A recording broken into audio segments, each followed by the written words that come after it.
ലോകത്തിലെ എല്ലാ ജനാധിപത്യ വിശ്വാസികൾക്കും ഉദാത്ത മാതൃക കാണിക്കുമെന്ന് ഈ അവസരത്തിൽ പറഞ്ഞുകൊണ്ട് എല്ലാവർക്കും ഒരിക്കൽ കൂടി ഇന്ത്യൻ സ്വാതന്ത്ര്യദിനത്തിൻ്റെ 74 ആശംസകൾ നേർന്നുകൊണ്ട് നിർത്തുന്നു. അതോടൊപ്പം തന്നെ ഈ പതാക ഉയർത്തുന്നതിന് വേണ്ടിയിട്ട് മുകുന്ദപുരം സർക്കിൾ സഹകരണ ചെയർമാൻ ശ്രീ ജോസ് ചിറ്റിപ്പള്ളി അവരെ ക്ഷണിച്ചുകൊള്ളുന്നു. പ്രിയമുള്ളവരെ, പ്രകൃതിയാകുന്ന ഭീമൻ പാഠപുസ്തകത്തിൽ നിന്നും വലിയ പാഠങ്ങൾ പഠിച്ചുകൊണ്ടിരിക്കുന്ന ഒരു സാഹചര്യത്തിലാണ് നാം ഇന്ന് നമ്മുടെ രാജ്യത്തിൻ്റെ സ്വാതന്ത്ര്യദിനം ആഘോഷിക്കുന്നത്. സ്വാതന്ത്ര്യമെന്നത് അഹങ്കരിക്കാനോ ആധിപത്യം കാണിക്കാനോ ഉള്ളതല്ല എന്ന പാഠം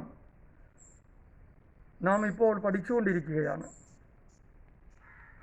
പ്രകൃതിയെ അമിതമായി ചൂഷണം ചെയ്യുന്നതും സ്വാതന്ത്ര്യത്തിൻ്റെ ഭാഗമല്ല എന്ന് നാം ഇപ്പോൾ മനസ്സിലാക്കിക്കൊണ്ടിരിക്കുകയാണ്. സ്വാതന്ത്ര്യമെന്നത് അവകാശം മാത്രമല്ല, ഉത്തരവാദിത്തങ്ങൾ കൂടി ഉൾച്ചേർന്നതാണ് എന്ന യാഥാർത്ഥ്യം ഇപ്പോൾ നാം മനസ്സിലാക്കിക്കൊണ്ടിരിക്കുന്നു. അങ്ങനെ ഒരുപാട് വലിയ പാഠങ്ങൾ പഠിച്ചുകൊണ്ടിരിക്കുന്ന ഈ കാലഘട്ടത്തിൽ മഹാമാരിയുടെ മഹാകെടുതികളിൽ നിന്നും നാടിനെ രക്ഷിക്കുന്നതിന് വേണ്ടി അക്ഷീണം പ്രയത്നിച്ചുകൊണ്ടിരിക്കുന്ന നമ്മുടെ പ്രിയപ്പെട്ട ആരോഗ്യ പ്രവർത്തകരുണ്ട്, അതുപോലെ തന്നെ നിയമപാലകരുണ്ട്, സേനാ വിഭാഗങ്ങളുണ്ട്.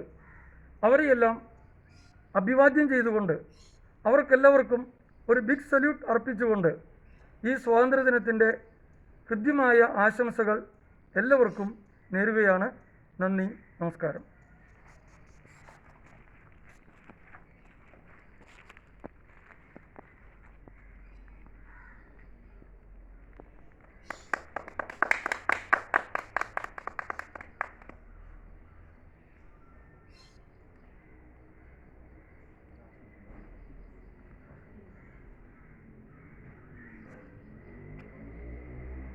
സർക്കിൾ സഹകരണ യൂണിയൻ്റെ ഭരണസമിതി അംഗം ജോസഫ് ചാക്കോ ക്ഷണിച്ചു.